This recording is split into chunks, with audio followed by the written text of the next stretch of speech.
Yes, once again, promotion candidate, you are most welcome.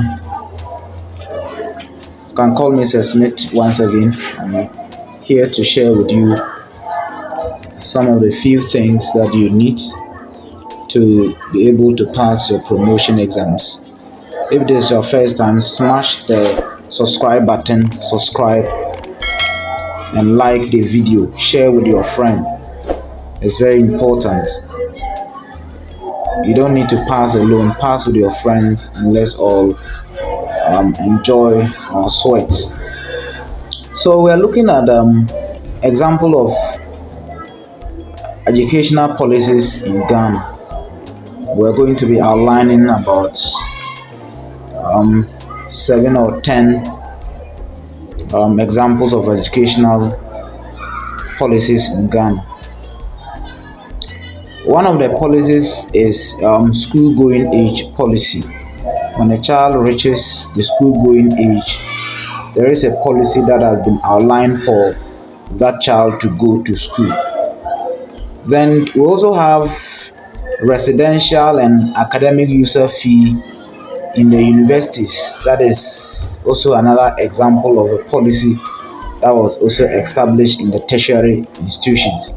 Then we have a student loan scheme, and also another example of educational policies or program being introduced in Ghana to help our learners or our students.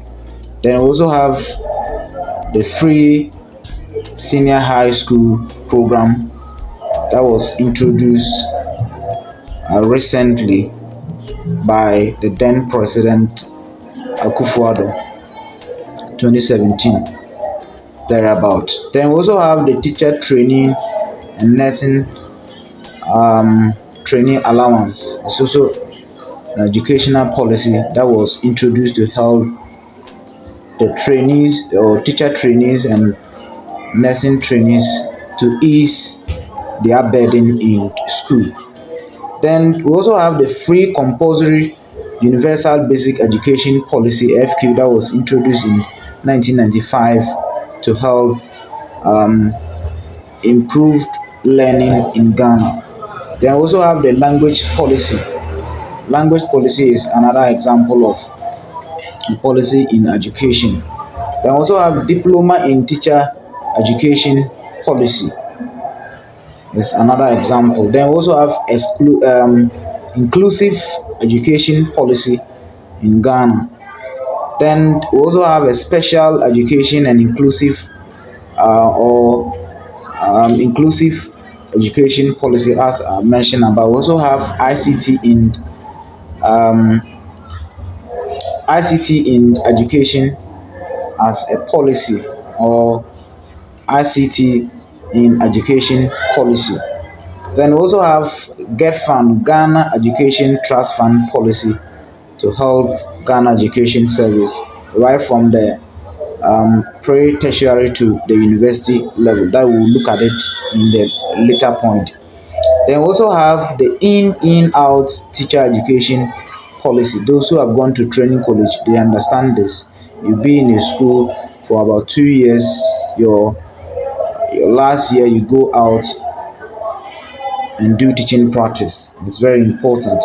Then early child education policy is also another example of education policy that is being implemented to help education in Ghana. Then we also have the capitation grant policy to help basic schools to run effectively. Then we also have school feeding program policy. School feeding program policy is another example of educational policy that was introduced.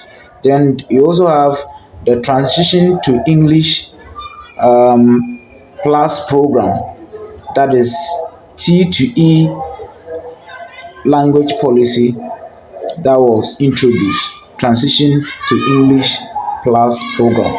So another example. Then also have Ghana Learning Radio Reading Program. Ghana Learning Radio Reading Program. It was introduced during the COVID time to help learners who have stayed in the house for a very long time because of the COVID to learn through radio stations. Then we also have the Secondary Education Improvement Project policy that was also introduced, very important one. Then Ghana Accountability for Learning Outcome Project, Gallup. Gallup is also another policy that was also introduced to help the basic schools to improve learning outcomes and solve learners who are having challenges in learning. Then the last but not the least is the Community of Excellence program was also introduced. These are some of the programs that have been introduced in Ghana Education Service to help improve learning. Don't forget to subscribe and like. We'll come back with another. Thank you and God bless everybody.